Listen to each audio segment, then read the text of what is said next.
y'all come see us.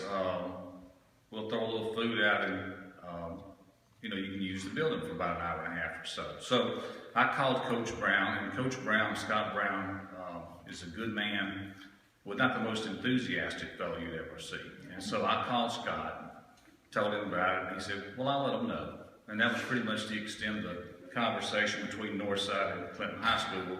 He did let him know, and that year we had around 15 to 20 football players each time we met.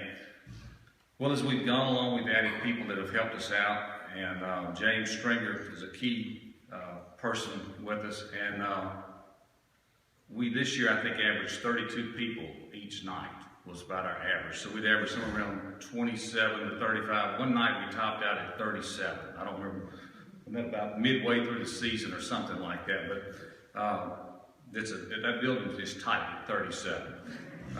One of the most interesting things about this whole thing was it was started just on an idea.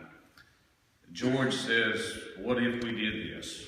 And we unlocked the door with that little silver key and threw a little food out on the counter. And folks started coming. And there's really no agenda. I mean, there's no religious agenda behind it. There's no business agenda behind it. There's no membership agenda behind it. There's no tithing agenda behind it. The whole agenda is just to say, you're welcome here. We appreciate what you do, because football is a lot of hard work. You literally go from the football season to lifting weights, to practice during the summer, to the season itself, and you have a brief time off and you start again. And you know, these guys have choices to make. They can play on the team, and in order to do that, you know, they have to show up to school, they have to make good grades, they have to show up to practice, they have to do what the coach tells them to do, they have to play the game, they have to play it by the rules, and you have to do a lot of things that, you know, other students choose not to do. So we appreciate that, and we are glad that these guys are with us today. This year, a couple of things, like I said, we had record attendance, but one thing that we had that was most interesting, each year there seems like there's a little something else that evolves from this program. This year, of course, George, myself, and James, and Michael Buffkin, Michael kind of schools people in foosball. If they think they're good in foosball, when they get to playing Michael, generally they don't think they're good at foosball anymore. Michael Williamson helped us, and sometimes Rosemary would come along with him. Louis Oswald, who's a member of First Baptist Church of Clinton, and does a radio broadcast for Clinton High School, asked sometime last year, would you mind if I came and helped out this year? So we let Louis be a part of the program, and with the exception of him having a bad bike wreck and cracking his skull in half, which we gave him 2 or 3 weeks off for, Louis was there every week. T.K. Byrne, who's a good Catholic friend of mine from a large family in upstate New York, one who knows the value of getting to the table on time if you want to get you know, something to eat in a good measure, helped us a lot with food, and he was there just about every week. In fact, he was there every week except for the first one. Norma Baker helps us out a lot. Anytime they come in the door and they smell Norma's food, it's going to be a good day. Food is an important thing in this ministry, as it is with any ministry. But Norma is our go-to person, and we'll say, Norma, what if, could you do this? And she'll have an idea of something, you know, to make up for the guys. Mindy Cable came up with a nice little thing this year. Mindy said, what if I brought some ice cream? That'd be all right. So Mindy would bring this big tub of ice cream. And it went from the tub of ice cream to somewhere at the end of the year she brought some toppings for the ice cream and some sprinkles and that sort of thing, and it's pretty good, and it's something to look forward to. The most important thing we do here at this church is welcome folks, and the football ministry does just that. So we appreciate your support, because if you look in the budget that we'll present to the church, we're not there. We're in the missions budget, where if you give a check or you give money and it says football on it, then it goes to that. But we don't ask for a dime, we just ask for the use of that building. And it's good for people to volunteer and to tithe and to say we support this program, because like I said, we don't know what it's going to evolve into next year, but every year there seems to be a little something different. It's kind of a blessing to be a part of it, so I appreciate it. All right, thank you, Ricky. And Mindy, we really do appreciate that. The ice cream was a highlight every week. In fact, we asked one person the day you brought all the extra goodies, worked at the cinema place. I said, Rashad, what do you think? He said, you get something like this in the store, it costs you $10 a piece, though. So they were excited. All right, thanks to y'all's generosity, we're able to do 3 scholarships this year. If you remember, we came from 1 2 years ago to 2 to 3 this year. And our 3 recipients are here. Had to scramble a bit. One of them had a little car trouble, which is not unusual for a high school kid. We made it work out, thanks to Ricky. So let me just, I mentioned briefly something about them. First one I asked up here is Jamel. Come on over, Jamel. He didn't forget his plaque. He's at his mom's house and she couldn't make it this morning, so he said good. Let me, I want to tell you, Coach Boswell gave us one sentence on each of these kids. I just want to share what he said about Jamel. Because Jamel transferred from Terry 2 years ago, I think. Yeah. He said he made an impact right away. He may be the most impressive kid I've ever been around in my short coaching career. That's a pretty strong statement, I think. Jamel didn't come as much as junior year, and we try to learn the names. I tried real hard to do that.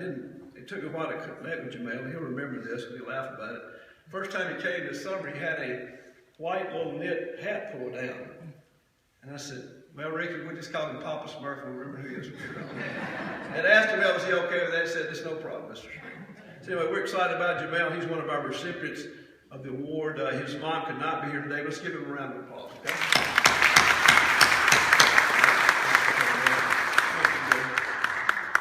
All right, T.J. Beverly. Here's what the coach said about you. He said, T.J. is one of the kids that's beating the odds. He said, at times people told T.J.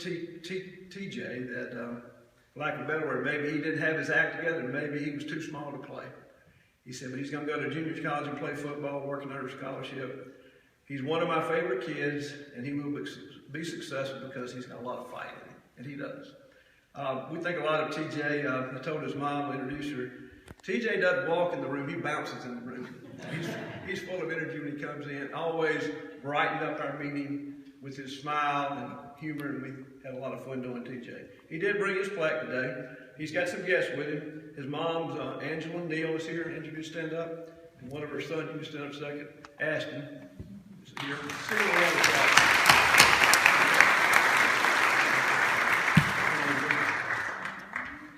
Last but not least is Andrew Moncure. Andrew is a little quiet when we first meet him, a little more measured, studious looking. He inspired me to get rid of wire rims and get a different pair of glasses. I always thanked him for that. A little more studious, but Andrew is a quality kid. Here's what Coach said: a tremendous all-around kid, very high IQ, hard work ethic. And I think that describes Andrew well. He's been with us for a couple of years. He's steady. Andrew's always steady. Now, Andrew is contemplating, I didn't mention TJ's probably going to try to go to Holmes Community College. Andrew's looking at possibly getting in the Navy, which would be a real challenge. Now, he told me earlier on, he said, my parents know George Dale. I said, is that a good thing or a bad thing? He said, it's a good thing. They're actually neighbors. And Andrew's dad, Andrew, came today and actually went to George's Sunday school class. So, Andrew, if you'd stand up, his mom, Lori, is here. His younger brother, Ashton. I said that wrong, Adam. He's a freshman in high school, okay? So we appreciate that. We appreciate Andrew being here with us today. He's going to make just a couple of comments and then we'll wrap it up. Good morning. Good morning. On behalf of the Clinton High School football team, we would like to thank you for opening up your youth building for us to come and just fellowship, because that's always good to come and be around friends and people that really want you to do good in life.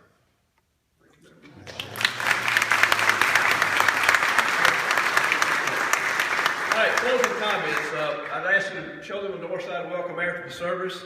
I also remind you can check with Jim Jenkins or Cliff Tucker. These guys like to do work and they're good. If you want to need some help as the spring gets here, yard work, give us Ricky and I'll call. We'll line them up, have a meeting and win. We'll be glad to do that. At the end of the football banquet this year, obviously with the season Clinton had, it was very upbeat. Everybody was excited. kind of culminated with Coach Boswell announcing that Clinton's going to open next season. The first game of high school football in Mississippi is going to be Clinton hosting South Monona, which is going to be really exciting for everybody. I know Angela couldn't hardly stand it, because we think we've got a little payback coming there. So it was exciting. I was driving home. Ricky and I always do. We call each other after each Tuesday night. He called me and said, "What are you doing?" He said, "Dang, Ricky, I think I'm crying, man." He said, "What, you okay?" I said, "Yeah, I'm just really blessed to be a part of this." He said, "Yeah, I am too." He said, "We may have to talk to Susan about this crying, see if we can get some lessons on how to deal with that part." Okay? We're working on that part. The last thing I asked Ricky, I said, "Ricky, did you ever dream 5 years ago that when you started this with George, was literally a couple of bags of chips, a bag of cookies, and 2 drinks? It ended up where it is now." He said, "No, I really didn't." He said, "Wonder what God's going to do next." Thank you very much.